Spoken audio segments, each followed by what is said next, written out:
ماہ سفر المظفر کے حوالے سے کچھ باتیں عوام میں مشہور ہیں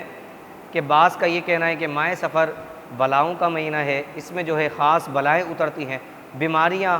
اس میں کہا جاتا ہے کہ اترتی ہیں، لوگ بیمار ہو جاتے ہیں۔ بعض لوگوں کا کہنا ہے کہ تھوڑا بہت سفر کر لینا چاہیے،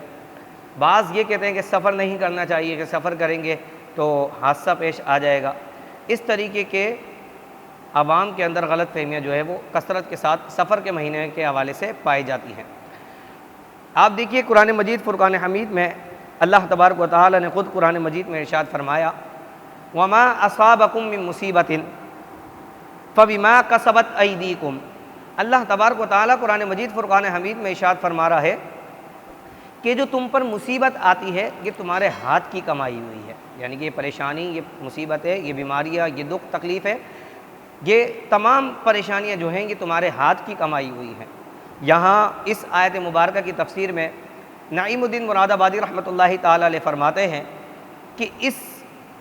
برائی کی نسبت کو ماہ سفر کی طرف کرنا یہ بالکل غلط بات ہے۔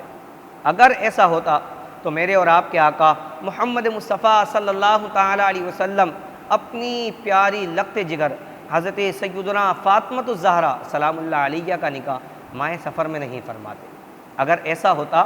تو نبی کریم صلی اللہ علیہ وسلم ماہ سفر میں سفر کرنے سے جو ہے لوگوں کو منع فرما دیتے۔ اگر ایسا ہوتا تو احادیث مبارکہ میں ذکر کر دیا جاتا کہ ماہ سفر میں بلائیں اترتی ہیں، ماہ سفر میں مصیبتیں آتی ہیں، لیکن ایسا کچھ بھی نہیں ہے۔ یہ صرف اور صرف لوگوں کے اندر غلط فہمی جو ہے پھیلی ہوئی ہے۔ اور ایک حدیث مبارکہ میں بلکہ نبی کریم صلی اللہ تعالی علیہ وسلم نے ارشاد فرمایا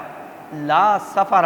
سفر کوئی چیز نہیں ہے۔ سفر جو ہے یعنی کہ یہ جو ماہ سفر کا مہینہ ہے یہ کوئی ایسا خاص ایسی کوئی چیز نہیں ہے کہ اس مہینے میں اگر کوئی سفر کرے گا تو اس کے اوپر مصیبت آ جائے گی یا اس مہینے میں بلائیں اترتی ہیں، پریشانیاں آتی ہیں، بلکہ جس پر جو وقت مقرر ہے پریشانی کا تو اس پر وہ پریشانی اس وقت میں آئے گی،